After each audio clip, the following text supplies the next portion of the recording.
We have a problem in this country. The incentive system for our politicians is broken. Right now, the most important factor in getting elected or getting re-elected is the amount of money that candidates raise.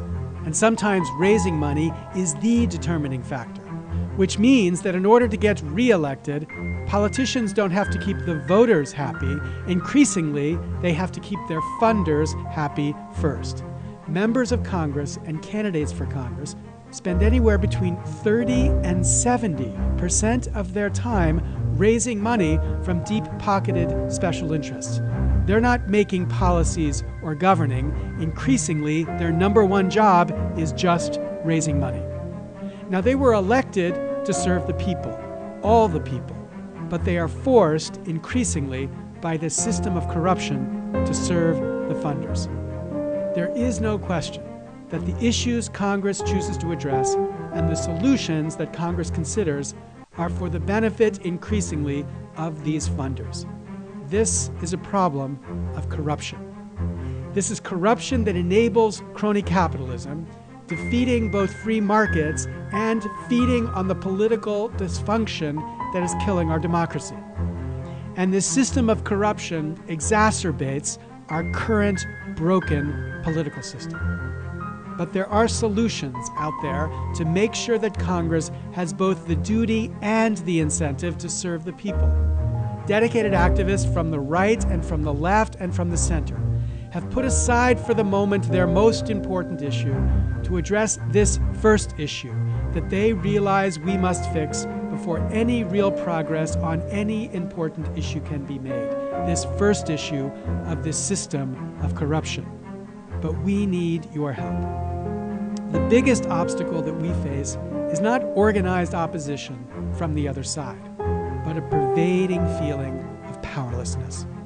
Most Americans understand that there's way too much money in politics and too much corruption in the way members raise that money.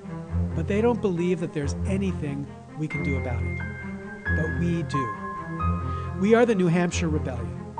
We are committed to making sure that every single presidential hopeful in every event in New Hampshire between now and 2016 answers this one question. How are you going to end this system of corruption in Washington? This January, we're launching the first of 3 annual walks across the state of New Hampshire, from the top to the bottom. And through these walks, our goal is to recruit citizens in New Hampshire to make this system of corruption the most talked about issue of the 2016 elections. Now, New Hampshire plays a critical role in our primary system, and we intend to help build awareness of both the seriousness of and the proposed solutions to this broken campaign finance system, so that this time, when the media comes to New Hampshire to cover the primaries, the problem of political corruption can no longer be left in the shadows.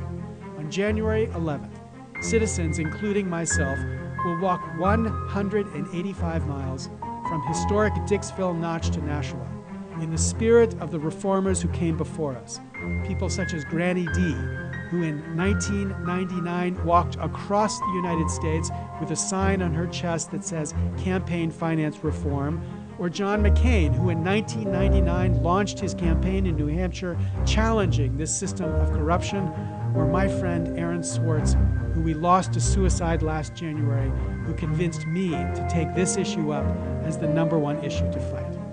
Along the way in New Hampshire, we will recruit as many New Hampshireites as we can to battle against this system of corruption by making this the issue presidential candidates must address. Now, even if you can't walk with us, you can help in other ways. Please visit nhrrebellion.org and sign our petition. And if you can, support us by being a volunteer. And you can spread the word of this march to your friends and family and learn more about this issue on our page. Our country faces many critical problems. Each of us have an issue that's near and dear to our own heart. Corruption may not be your issue, but we have to recognize it must become our first issue, the issue we must fix before any of us on the left or on the right can have any real hope of any real, lasting reform on the important issues that our nation faces. Thank you, and I hope to see you in New Hampshire.